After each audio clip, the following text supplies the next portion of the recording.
uma doença silenciosa, perigosa e que provoca muito sofrimento. A anemia falciforme é uma síndrome hereditária que destrói os glóbulos vermelhos e pode comprometer o funcionamento de todo o organismo. As hemácias são células sanguíneas em forma de disco. Elas são responsáveis por transportar o oxigênio dos pulmões até as células, em todo o corpo. Nos indivíduos portadores da anemia falciforme, a hemácia apresenta um componente defeituoso, chamado hemoglobina S. Por causa desse defeito genético, ao perder o oxigênio, a hemácia se deforma, ficando rígida e curva como uma foice, fato que deu origem ao nome da doença.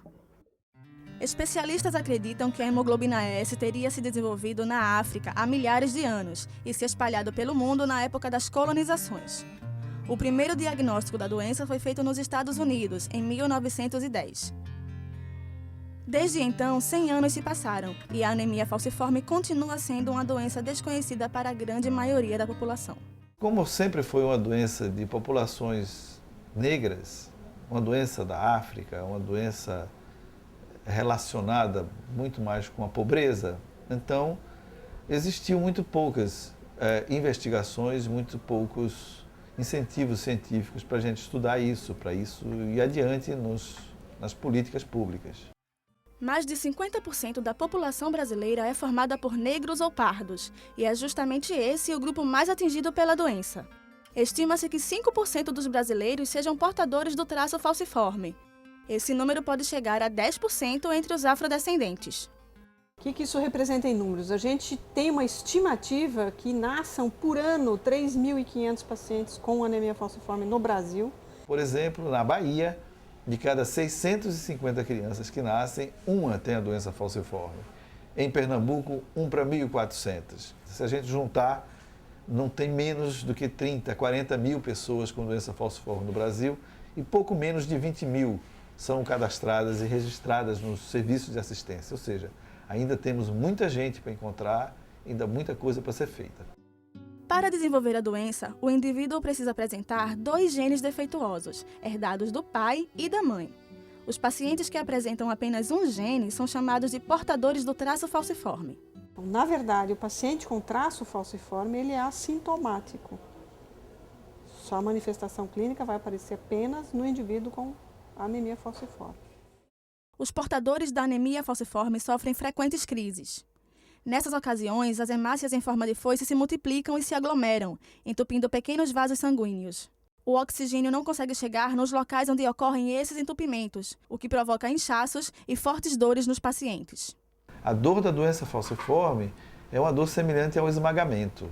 Então é como se você tivesse um trator passando por cima da sua perna ou do seu corpo. Não adianta um remédio como um analgésico qualquer, uma aspirina, uma dipirona, uma bobagem menos eficaz, não resolve a doença. O que resolve são morfina, opiáceos potentes. Eles são remédios que são entorpecentes. E você precisa imaginar que esses entupimentos eles vão acontecendo ao longo dos anos em todos os órgãos. E isso vai evoluindo até o paciente ter o que a gente chama de falência de múltiplos órgãos, ou seja, então ele não tem só um problema no cérebro, ele tem um problema no rim, que o rim não funciona mais, ele tem um problema no pulmão, que o pulmão não funciona mais, e na verdade é isso que leva esses indivíduos com anemia falciforme a ter uma vida muito mais curta do que indivíduos que não tenham. Que certamente a expectativa de vida desses pacientes, mesmo com vários cuidados, é certamente 20 a 30 anos menor